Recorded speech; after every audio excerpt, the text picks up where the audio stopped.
Hello everyone, have a wonderful day. Now we are going to discuss the nature of communication. We say that communication is the bloodline of society. There will be no society if there's no communication. Yes, if we are not going to communicate with other people, we could not form a group of people who are eagerly interacting with each other to get and impart new knowledge and exchanging and sharing of ideas for the betterment of the society as a whole. There is a saying that no man is an island. We need others who will give insights in order for us to become more knowledgeable. And sometimes we are sharing information in order for others to become aware. We are human. We can't live without communication. We are communicating every second, minute, hour, and day in our life.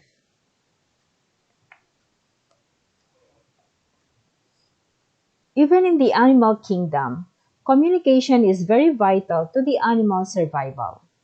Animals are communicating using the four signals, which can include the following. First, visual. Animals are communicating through displaying a certain behavior. Second, auditory. Animals are communicating through sounds.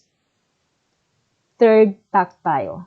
Animals are communicating using the sense of touch. Fourth, chemical. Animals are communicating through scent and taste. Or we call this as pheromone, a secreted chemical signal used to trigger a response in another individual of the same species. In almost all endeavors, communication plays an important role. Communication is fundamental to success in whatever field of interest you are in. Proper communication makes the business a success.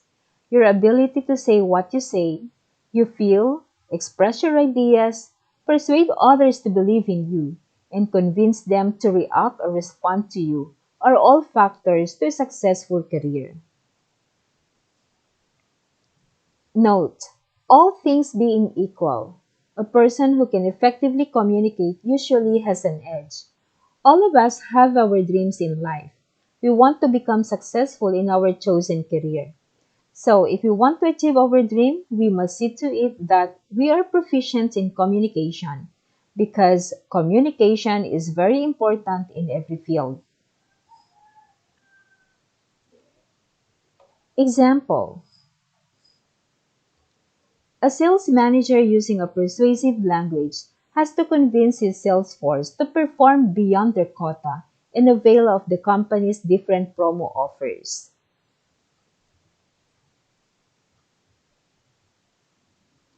A medical practitioner has to explain what is wrong with his patient in a clear language, what medicines to take, and what precautions to observe to get well.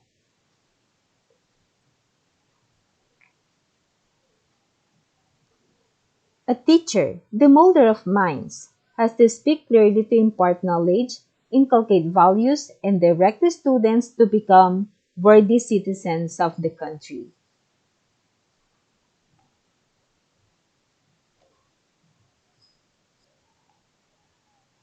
A lawyer has to clearly explain in court his client's innocence and demand damages from the opposing party.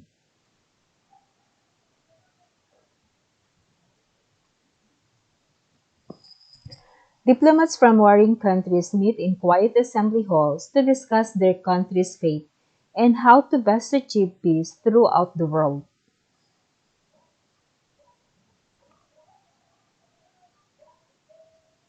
Thus, communication helps understand people better, removes misunderstanding, and creates clarity of thoughts and expressions and educates people.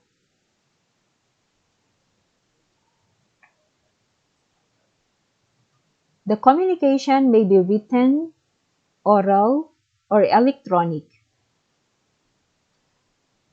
This can be formal or informal depending on the setting of the communication. And in the workplace, the communication can be upward, which starts from the employee to the boss. Or it could be downward. Communication starts from boss down to the employee. Diagonal, communication starts from a certain employee from the other department. Horizontal, communication which is employee to employee. Interpersonal, communication between two persons. Intrapersonal, communication within ourselves. Interdepartmental, communication between or among the departments.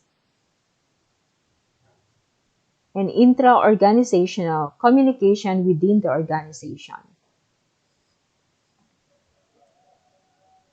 So that is the nature of communication. Thank you for watching. Always remember, a person who can effectively communicate usually has an edge.